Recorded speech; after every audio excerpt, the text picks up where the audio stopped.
Hey guys, so welcome to the JNG classes. So here we are, a brief introduction about our class before starting the whole class.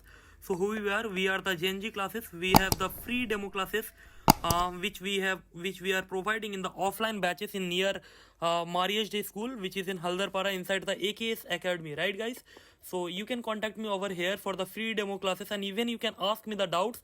अगर आपको कोई भी doubt है you can just WhatsApp me in this number, in this given number, okay, and you can even call me in this given number.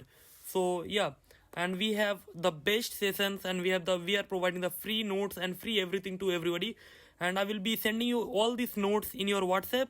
And even if I forgot to send you, so then please just there will be a in comment there will be my number and everything will be shared, so please just ping me over there, right?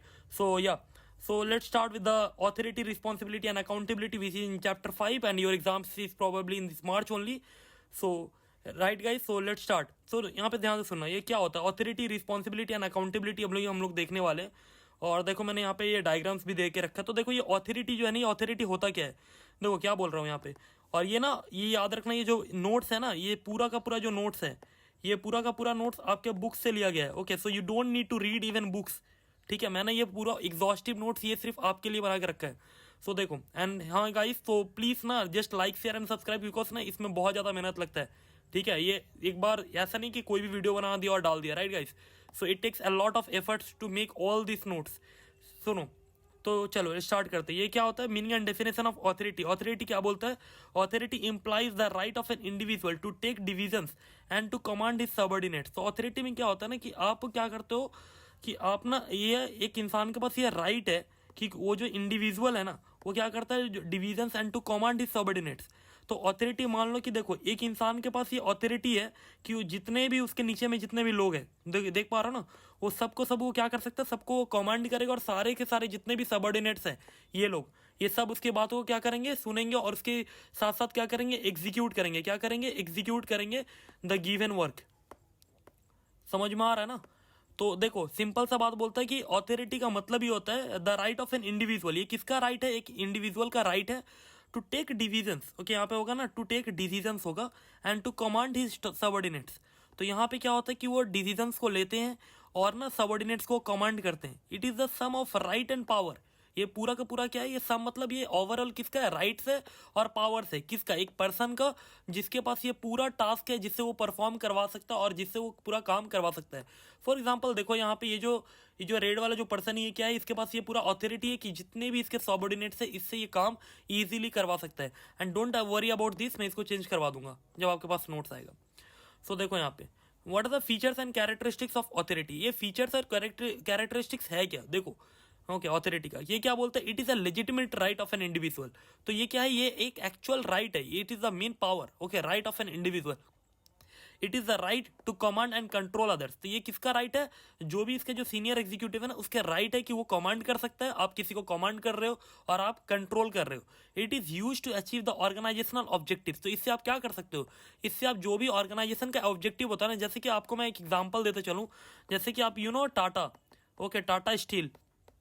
सो ये सब जितने भी companies है ना, इसमें सारे के सारे बहुत सारे मैनेजर्स होते हैं, और सभी का जो काम है ना, वो क्या रहता है, डिवाइडेड रहता है. क्या रहता है, डिवाइडेड रहता है. तो इसमें आप क्या करते हो पता है, इसमें ना आप जो भी है ना, अपना काम को आप अचीव करने के लिए आपको एक ऑर्गेनाइजेशन का गोल दिया जाता है कि भैया आपको यहाँ तक सेल्स करवाना है, यहाँ तक आपको अकाउंटेबिलिटी को संभालना है, यहाँ तक आपको ऑडिट करना है. तो इस तरीके से आपको एक गोल दिया जाता है, और उस गोल को आपको अचीव करने के लिए you are the authority, you are the authorised person. Okay, authority is the key to managers job. तो ये क्या है, ये किसका है, ये जॉब किसका है, ये मैनेजर्स का जॉब है ये. ओके, ये जो जॉब है ना, ये किसका काम रहता है, देखो ये जो इंसान है ना यहाँ पे, ये तो मैनेजर ही है ना, तभी तो इतने सारे सबऑर्डिनेट्स को ये कंट्रोल कर रहा है. तो देखो यहाँ पे क्या बोलता है, authority can be delegated by a manager to his subordinates. जो कि मैं अभी बता रहा हूँ, यही बात यहाँ पे भी बोल रहा है कि ये किसका जॉब है, ये एक मैनेजर का जॉब है कि वो अपने जो इतने भी सबऑर्डिनेट्स है उसको वो डेलीगेट करता है. लेकिन एक बात हमेशा याद रखना कि ऑथोरिटी और जो पावर है ना, उसके बीच में बहुत बड़ा डिफरेंस होता है. देखो जैसे कि मैंने यहाँ पे बताया है, ये देख पा रहे हो ना कि ये जो ऑथोरिटी और ये पावर में बहुत बड़ा डिफरेंस है गाइस. सी, ऑथोरिटी में there is a person, there is a leader जो कि कमांड कर रहा है, सभी को सुनना पड़ रहा है. लेकिन power is totally different thing. Okay, so देखो ये ऑथोरिटी और पावर में डिफरेंस क्या है. देखो यहाँ पे क्या होता है कि राइट टू डू समथिंग. आप जो ऑथोरिटी है ना, ये क्या है, ये राइट है, इससे आप कुछ काम को आप कर सकते हो। पावर क्या है? एबिलिटी टू डू समथिंग, ये आपका राइट है, ओके, ये आपका अधिकार है। और एबिलिटी मतलब समझ रहे हो क्या, ये ना आप कर सकते हो। ये suppose you are the political power, आप एमएलए हो, आप एमपी हो, ठीक है, आप क्या कर सकते हो, सपोज मेरा कोई भी बिजनेस है तो आप उसको बंद करवा सकते हो। क्यों? क्योंकि ये इसका आपका पावर है कि आप इस जगह को ना डोमिनेट कर रहे हो। क्या कर रहे हो आप? इस जगह को डोमिनेट कर रहे हो। तो that is totally a wrong thing. Power is not a very good thing, but ये जो अथॉरिटी है ये क्या है, ये आपको, ये आपके रोल के हिसाब से आपको ये काम मिला है, राइट गाइस। सो यहाँ पे देखो ये क्या है, authority derive from an organisation. Obviously अगर आप कहीं पे काम करते हो एज मैनेजर, ऐसा अकाउंटेंट, तभी आपको ये अथॉरिटी मिलता है। लेकिन यहाँ पे क्या है, ये पर्सनल है। अब जैसे कि मैंने आपको एमएलए एमपी का एग्जांपल बताया, ये क्या आपको क्या लगता है, ये क्या पावर जो है कहाँ से डेलीगेट हो रहा है? ये सोर्स पर्सनल ही है ना। और यहाँ पे देखो क्या बोलते हैं, ये always flows downward can be delegated. Simple सी बात है, ये जो है ना, आपने देखा ना, देखो ये जो है ना, ये ऑलवेज फॉल्स डाउनवर्ड दिखाई दे रहा है ना, ये हमेशा नीचे गिर रहा है ना, क्योंकि यहाँ पे एक मैनेजर है और नीचे के जितने भी लोग हैं उसको वो कमांड कर रहा है, राइट। और यहाँ पे क्या बोलते हैं, flows in all the direction and can not be delegated. तो ये कहाँ पे होता है, जब भी एक इंसान को एमएलए एमपी को जब पावर आ जाता है ना, तो वो क्या करता है पता है, वो ना हर एक डायरेक्शन में वो डेलीगेट कर सकता है, क्योंकि उसके पास वो पावर है। यहाँ पे क्या बोलता है, legitimate resides in the position, okay, यहाँ पे बोलता है legitimate resides in the position, बोलता है बट मे बी लेजिटिमेट, मतलब ये करेक्ट हो भी सकता है। मतलब ये देख रहे हो ना, ये जो अथॉरिटी है ना, वो हमेशा उसको करेक्ट ही रहना पड़ेगा, उसको हमेशा परफेक्ट डिसीजंस को देना पड़ेगा, राइट। यहाँ पे ऐसा कुछ भी नहीं कि वो कोई भी रॉन्ग डिसीजंस को दे सकता है या फिर कुछ भी कर सकता है। लेकिन यहाँ पे क्या है, मे बी इललिजिटिमेट भी हो सकता है। Okay guys, now listen, what are the sources of authority. यहाँ पे देखो क्या बोलता है कि formal authority theory, acceptance authority theory and competence authority theory. देखो पहले मैं एक बार और फिर से बता दूं कि अथॉरिटी में एक इंसान है जिसके पास ये पावर है, और उसको ना वो जो पावर है वो ऑर्गेनाइजेशन से पावर मिला है, डेट इज जहां पे वो काम कर रहा है ना इंसान, उसको वहां से मिला है। लेकिन ये जो पावर है ना, ये पावर ना कहीं पे भी ये रॉन्गफुल मैनर में भी ये हो सकता है। Okay guys, now please listen. देखो यहाँ पे जो सोर्सेस ऑफ अथॉरिटी है, इसमें फॉर्मल अथॉरिटी थ्योरी होता है, एक्सेप्टेंस अथॉरिटी थ्योरी होता है, एक होता है कॉम्पिटेंस अथॉरिटी थ्योरी। तो देखो ये जो फॉर्मल अथॉरिटी थ्योरी होता है ना, देखो इसमें क्या बोलता है authority originates at the top of the organisation and flows in downward through the position through the process of delegation. The ultimate source of authority is in a company life with a shareholder due to the institution of private property. The board of directors delegate the authority to the chief executive, which in turn delegates the departmental heads and so on. देखो ये जो formal authority है, पता है ये formal authority में क्या होता है ना, कि एक ऑर्गेनाइजेशन में जो भी हेड है कौन होता है, आपको पता है क्या? ये जो ऑर्गेनाइजेशन होता है उसमें हेड कौन होता है? उसमें जो डायरेक्टर्स होते हैं, डायरेक्टर मतलब जानते हो क्या? जब आप बड़े हो जाओगे ना, जब आप CA करोगे, तो आप एक चीज देखोगे ना कि वहां पे होते हैं बोर्ड ऑफ डायरेक्टर्स। कौन होते हैं? Board of directors, they are the managing person. वो क्या करते हैं? मैनेज करते हैं, ओके। और वो जो मैनेज करते हैं ना, वो मैनेज करके किसको देते हैं पता है? मैनेजर्स को। किसको देते हैं? मैनेजर्स को। और वो जो मैनेजर्स है, मैनेजर्स किससे काम करवाते हैं? जितने भी अकाउंट्स एग्जीक्यूटिव होते हैं या फिर जितने भी एग्जीक्यूटिव लेवल के जो लोग होते हैं ना, उनसे सारा का सारा काम करवाते हैं। समझ में आ रहा है ना? तो ये जितना भी है ना, ये जो फॉर्मल अथॉरिटी है, फॉर्मल अथॉरिटी थ्योरी यही बात बोलता है कि आप वहां पे अपना जो भी काम है वो डाउनवर्ड फ्लो करता है, जो कि हम लोग ने इस डायग्राम में ऑलरेडी देखा है ना। तो यही चीज यहाँ पे बोलता है कि यहाँ पे जितने भी बोर्ड ऑफ डायरेक्टर्स हैं, जितने भी जो top management of the company है, वो डेलीगेट करते हैं अपने काम को नीचे की तरफ किसको करते हैं? मैनेजर्स को। किसको करते हैं? मैनेजर्स को। और फिर मैनेजर्स किसको करते हैं? जो जितने भी नीचे वाले लोग हैं ना, कौन? सबऑर्डिनेट्स। कितने? सबऑर्डिनेट्स। समझ में आ रहा है ना? सबऑर्डिनेट्स मतलब कौन? जितने भी मान लो अकाउंट्स एग्जीक्यूटिव हो गए, ठीक है ना, जितने भी सेल्स एग्जीक्यूटिव हो गए, इन लोगों को, ठीक है गाइस। तो देखो यहाँ पे अब दूसरा आते हैं, एक्सेप्टेंस अथॉरिटी थ्योरी। अब ये एक्सेप्टेंस अथॉरिटी थ्योरी क्या बोलता है, ध्यान से सुनना। बोलता है formal authority theory has no significance unless it is accepted by subordinates. अरे भाई बात तो ठीक है ना, कि देखो सपोज ये जो इंसान है, ओके, ये कौन है? ये डायरेक्टर है कोई कंपनी का सपोज, और ये इंसान अपने काम को डेलीगेट किया। किसको किया? मैनेजर्स को किया, राइट। और ये जो मैनेजर्स है ये किसको किए? सबऑर्डिनेट्स को किए। किसको किए? सबऑर्डिनेट्स, मतलब उनके जो नीचे वाले लोग हैं उनको। लेकिन अगर ये इंसान, ये जो सबऑर्डिनेट है ना, अगर ये जो सबऑर्डिनेट है, अगर ये सबऑर्डिनेट अगर काम करने के लिए अगर रेडी ही नहीं है, अगर ये एक्सेप्ट ही नहीं कर रहा है उस ऑर्डर्स को, that is regulated by the managers and manage by the top management, right. तो ये इंसान जो है वो तब फिर वो काम करेगा कौन? तो यही बात एक्सेप्टेंस ऑफ अथॉरिटी थ्योरी में यही बात बोलता है कि मान लो अगर सबऑर्डिनेट्स जो है ना, अगर उसको एक एक्सेप्ट ही नहीं करते हैं तो जो इफेक्टिवनेस है ना अथॉरिटी का वो चला जाएगा।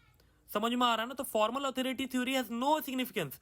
ये जो है ना फॉर्मल अथॉरिटी थ्योरी, इसका कोई सिग्निफिकेंस ही नहीं रहेगा जब तक नीचे वाले जो लोग हैं उसको अगर एक्सेप्ट नहीं करें। यहाँ पे देखो यही बात बोलता है, the right to comment, okay, the right to comment depends upon whether the subordinates obeys it और नॉट। तो यही बात मैंने भी आपको बताया कि यहाँ पे जो सबऑर्डिनेट्स अगर उसको अगर ओबे नहीं करते हैं, ओबे मतलब अगर वो जो जितने भी रूल्स एंड रेगुलेशंस जो कि दिन पर दिन जो भी कंपनी निकालते रहता है, अगर जो भी ट्रेड यूनियन है सब अगर उसको डिसऑबे कर देते हैं तो वो जो है जितना भी अथॉरिटी जो फॉर्मल जो टॉप मैनेजमेंट ने जो बनाया ना, टॉप मैनेजमेंट में वो चल ही नहीं पाएगा। क्यों? क्योंकि यहाँ पे जितने भी सबऑर्डिनेट्स है उसको काम ही नहीं ले पाएंगे। ठीक है, आई गेस ये दोनों आपको क्लियर होगा। तो फॉर्मल में मैंने क्या बताया कि यहाँ पे जो जितने भी टॉप मैनेजमेंट है वो यहाँ पे डिसीजंस लेते हैं और वो डेलीगेट करते हैं किसको, मैनेजर्स को। और एक्सेप्टेंस में मैंने क्या बताया कि अगर सबऑर्डिनेट्स अगर उसको काम पे अगर नहीं लेते हैं, उस न्यू रेगुलेशंस को अगर नहीं मानते तो काम नहीं चलेगा। ओके, यहाँ पे आता है कॉम्पिटेंस अथॉरिटी थ्योरी। देखो, according to this theory an individual derive the authority from his personal competence. अरे भैया आप काम तो कर रहे हो, आप अकाउंटेंट तो बन जाओगे, लेकिन आपके पास स्किल होना चाहिए, आपके पास एबिलिटी होना चाहिए, आपके पास क्या पर्सनल क्वालिफिकेशन होना चाहिए, राइट। इवन कि आप सीए अगर सीए में नहीं है तो फिर आप कैसे काम करोगे? आपके पास तो उतना राइट भी तो होना चाहिए ना। अगर आप मान लो अगर आज के डेट पे अगर आप ऑडिटर बनना चाहते हो कंपनी का, आप सीए बनना चाहते हो, तो भैया आपके पास वो स्किल भी तो होना जरूरी है। तो that is very much important. तो देखो यहाँ पे क्या बोलता है, according to this theory an individual derives authority from the personal competition, okay, competence. A person may get his order accepted not because he is having any formal authority but because of his personal qualities. अगर personal qualities अगर अच्छा है ना तो आप कहीं पे भी जाओगे ना, based on your knowledge, based on your skills, आपको वहाँ पे एक्सेप्ट लोग कर ही लेंगे। ठीक है, चलिए let's come to the very important and very interesting part. देखो यहाँ पे क्या बोलता है, रिस्पॉन्सिबिलिटी। ओके, तो देखो ये रिस्पॉन्सिबिलिटी पता है आपको क्या होता है? देखो यहाँ पे मैंने ना कुछ लोगों को यहाँ पे लिया और यहाँ पे मैंने ना रिस्पॉन्सिबिलिटी का ये भी बनाया, देख पा रहे हो ना डायग्राम्स को। तो देखो यहाँ पे रिस्पॉन्सिबिलिटीज में क्या बोलता है, ध्यान से सुनना यहाँ पे क्या बोल रहा है। बोलता है क्या यहाँ पे, रिस्पॉन्सिबिलिटी में be defined as an obligation of a subordinate to perform the assigned duties. ये रिस्पॉन्सिबिलिटी क्या है?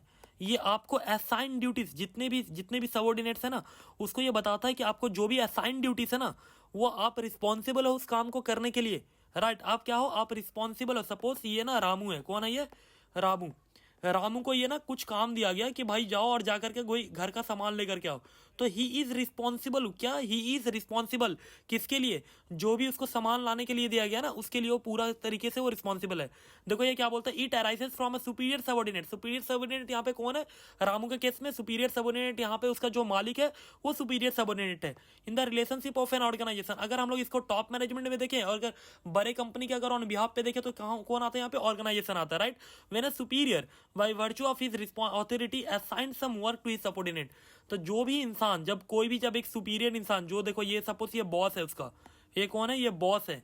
जब कोई भी काम देता है ना उसको, कोई भी इंसान को जो कि ऑर्गेनाइजेशन में काम कर रहा है, दैट इज नथिंग बट उसको एक रिस्पॉन्सिबिलिटी दिया जा रहा है कि आपको एक डेडलाइन दिया जाता है, डेडलाइन कि आपको यहाँ तक ना इतना सेल्स करना है, इतना आपको काम करके देना है, राइट। इसी को हम लोग बोलते हैं। जैसे आप लोग जब स्कूल में हो ना तो आपको भी तो होमवर्क दिया जाता है ना, तो ये जो होमवर्क है ये क्या है, एक डेडलाइन है जो कि आपके जो टीचर्स है वो आपको देते हैं। That is nothing but that is responsibility जो आपको दिया जा रहा है from the top management of the company, right. So let's start with the features and characteristics of responsibility are as follows guys. Now please be concentrate, okay, क्योंकि exam आपके सामने है, ध्यान से सुनो। ये बोलते हैं it is an obligation of an individual. और गाइस अगर ये पसंद आ रहा हो ना जस्ट लाइक एंड शेयर, ठीक है, बिकॉज राइट नाउ ये मुझे अच्छा भी लगता है करते हुए and I feel that I should make some good videos for you all. So this is a very much hard work from my end, so please listen to everything and just follow us, okay. And थोड़ा like share कर दो, that is nothing, कुछ नहीं आता उससे, right. सो यहाँ पे ध्यान से सुनो, यहाँ पे क्या बोलता है, features and characteristics of responsibilities are as follows. यहाँ पे देखो क्या बोलते हैं, it is an obligation of an individual. Obligation मतलब क्या, ये आपको काम दिया जा रहा है कोई भी एक इंडिविजुअल को। It is an obligation to perform an assign duties. जो भी आपको ड्यूटीज दिया गया है ना, जो भी आपको टास्क दिया गया है, तो ये आपका ड्यूटी है कि आप उसको परफॉर्म करके दो, राइट। बोलता है it arises from the authority given to an individual. तो ये किसको दिया जाता है, एक इंडिविजुअल को हमेशा दिया जाता है। It is always flows from a lower level to a higher level. तो याद रखना, ओके, अगर आप काम करके आप देते हो ना तो ये किससे आता है, लोअर लेवल ना, आप ही रिस्पॉन्सिबल हो। जो कि मैंने आपको क्या बोला कि आपके मान लो ये ना आपके टीचर है और ये आप हो, ठीक है ना, और आपको ना इन्होंने क्या दिया, होमवर्क दिया, तो आप इनको रिस्पॉन्सिबल हो, आप क्या हो, रिस्पॉन्सिबल हो उस होमवर्क को कंप्लीट करके देने के लिए। उसी तरीके से ऑर्गेनाइजेशन में भी सेम होता है, जब भी आपको कोई भी काम दिया जाता है तो आप लोअर लेवल से आपको हायर लेवल पे आपको बताना पड़ेगा कि आपने कितना काम किया है, राइट। सो देखो अब बस ये लास्ट है, इसके बाद ना हम लोग ना पार्ट 2 में पढ़ेंगे। Okay guys, so now listen, क्या बोलते हैं यहाँ पे, meaning and definition of accountability, that is very much important and that is very much essential for your exam. यहाँ से ना एक एग्जाम में ना एक क्वेश्चन तो आता ही आता है, तो प्लीज ध्यान से सुनना। देखो यहाँ पे क्या बोलता है अकाउंटेबिलिटी के बारे में। Accountability means to be responsible for providing the okay guys, now listen, meaning and definition of accountability में यही बात बोलता है कि accountability means to be responsible for providing the explanation. समझ रहे हो ना, देखो अगर ये इंसान है, देख पा रहे हो यहाँ पे ना ये 4 लोग हैं, देखो, और ये जो इंसान है ना ही, और सपोज यहाँ पे ना कोई एक इंसान है, तो उसको ना वो जा करके बताएगा कि भाई मैंने कहाँ तक काम किया, क्या क्या काम किया और किस तरीके से काम किया। तो ये जो 4 लोग हैं ना यहाँ पे, ये इस इंसान के, अगर यहाँ पे इंसान है तो उसको अकाउंटेबल होंगे, राइट। तो देखो बोलता भी यहाँ पे यही बात है कि accountability means responsible for providing, okay, responsible for providing the explanation to the superior. आप जा करके एक्सप्लेनेशन दोगे कि भाई आपने काम किया है तो कहाँ तक किया है, किस लिए किया और क्यों नहीं किया है। मैंने subordinates work under a boss, जैसे कि मान लो कि आप अगर किसी का अंडर में काम कर रहे हो और आपको कोई भी ड्यूटीज दिया गया है, राइट, तो आपको क्या होना पड़ेगा, आपको अकाउंटेबल होना पड़ेगा कि भाई आपने काम कहाँ तक किया है, राइट गाइस। देखो यहाँ पे features and characteristics of authority में यही बात बोलता है कि accountability is the obligation to carry out responsibility. तो अकाउंटेबिलिटी क्या है, एक ऐसा ऑब्लिगेशन है जिससे आप रिस्पॉन्सिबिलिटी को आप अपना कैरी आउट कर सको। आपने जितने भी अथॉरिटी किया, आपका जितना भी स्टैंडर्ड ऑफ परफॉर्मेंस, आप उसको शो करो। The extent of accountability depends upon the extent of authority and responsibility. तो जितना आपका अथॉरिटी है ना, देखो सपोज मुझे ना काम दिया जाता है ऑडिट का, क्या दिया जाता है, because I am a CA finalist, तो मुझे जितना भी काम मिलता है ना, ये सब मुझे क्या काम मिलता है, कंपनीज का ऑडिट का, है ना। तो मैं क्या इससे बाहर का कोई काम कर सकता हूँ क्या, मैं मैनेजरियल काम कर सकता हूँ क्या, नहीं, ओके, एब्सोल्युटली नॉट। तो यहाँ पे ध्यान से सुनना, यहाँ पे क्या यहाँ पे यही बात बोलता है, the extent of accountability depends upon the extent of authority and responsibility. भाई आपके पास जितना ऑथोरिटी है काम करने का, आप उतना ही काम कर सकते हो ना, उससे ज़्यादा थोड़ी कर सकते हो, right, that is what it is saying. Okay, now listen, accountability always moves upward from a subordinate to a superior. तो भाई मैं भी तो अकाउंटेबल होता हूँ ना, अपने जो भी मेरे जो हायर है, जो भी मेरे हायर अथॉरिटी है, मैं क्या रहता हूँ, मैं उनको अकाउंटेबल रहता हूँ, राइट। तो यहाँ पे देखो क्या बोलते हैं, accountability always requires a formal report subordinate to his superior. यहाँ पे ध्यान से ना, मतलब सुपीरियर, देखो यहाँ पे बोलता है कि यहाँ पे accountability always requires a formal report. आपको हमेशा एक फॉर्मल रिपोर्ट बना करके देना पड़ता है कि भैया आपने काम कहाँ तक किया। जैसे कि आपका जो रिपोर्ट कार्ड रहता है ना, वो बताता है कि आपने साल भर तक क्या पढ़ाई किया है, तो उसी तरीके से एक फॉर्मल रिपोर्ट एक सबऑर्डिनेट्स को बना के देना पड़ता है सुपीरियर के, भाई आपने कहाँ तक कौन सा काम किया है। Just as responsibility it is derivative of authority, and ये accountability is a derivative of responsibility. तो ये ध्यान से सुनना कि there is not much difference between the accountability and the responsibility. तो ये एक तरीके का उसका क्या है, डेरिवेटिव है, ओके। अब देखो बस खत्म ही है ये। तो यहाँ पे देखो क्या बोलता है, अथॉरिटी का देखो यहाँ पे मीनिंग दिया हुआ है कि यहाँ पे क्या है, राइट टू कमांड है, और इसका क्या obligation to perform the assign task. जो भी आपको काम दिया गया वो आपका ऑब्लिगेशन है कि आप काम करके दो। और अकाउंटेबिलिटी में क्या हो कि आप आंसरेबिलिटी हो, भाई आप बताओ, जिम्मेदार हो आप उस काम का और बताओगे। और आप इसको क्या, अथॉरिटी को क्या कर सकते हो, किसी और को भी आप डेलीगेट कर सकते हो, लेकिन आप इसको तो, मतलब ये जो है ये आप रिस्पॉन्सिबिलिटी को आप डेलीगेट नहीं कर सकते, और अकाउंटेबिलिटी को तो भाई आप एकदम ही नहीं कर सकते। क्यों, इसलिए नहीं कर सकते क्योंकि भाई एट द एंड मतलब आपको ना पूरा जिम्मेदारी ना आपको ही लेना पड़ेगा, आपको ही बताना पड़ेगा। ओरिजिन क्या है इसका, देखो arises from the formal position. ये कहाँ से अराइज होता है, फॉर्मल पोजीशन से। लेकिन ये कहाँ से अराइज होता है, डेलीगेटेड अथॉरिटी से। और ये कहाँ से, रिस्पॉन्सिबिलिटी से। और ये फ्लो कहाँ से होता है, हमेशा याद है ना आपको, फ्लो होता है डाउनवर्ड। कहाँ से होता है, डाउनवर्ड, किससे, सुपीरियर से डाउन, ये मतलब सुपीरियर से सबऑर्डिनेट की तरफ। और यहाँ पे क्या होता है, फ्लोज फ्रॉम अपवर्ड। क्यों, क्योंकि यहाँ पे जो भी सुपीरियर या सॉरी यहाँ पे जो भी सबऑर्डिनेट है वो उसको किसको देना पड़ता है, मैनेजर्स को। किसको देना पड़ता है, मैनेजर्स को, ओके गाइस। और मतलब रिस्पॉन्सिबल होना पड़ता है। और ये भी हमेशा ऑलवेज फ्लोज अपवर्ड ही होता है, क्योंकि मान लो यहाँ पे मैं हूँ और ये मान लो कि मेरे जो भी सर है या फिर मेरे जो भी बॉस है जो किसी हैं, तो उनको मेरे को क्या करना पड़ता है, रिस्पॉन्सिबल होना पड़ता है। I hope it is totally clear. और गाइस ये जो है ना, ये जो चैप्टर, इसका पार्ट 2 भी जल्दी आएगा। So I hope you like the video, and अगर कोई भी डाउट हो तो you can just text me, और if you want you can join in class 12th for demo classes in our class which is nearby Marius Day School Haldarpada. Okay guys, so see you in the next video. Till then, like, share and subscribe. See you.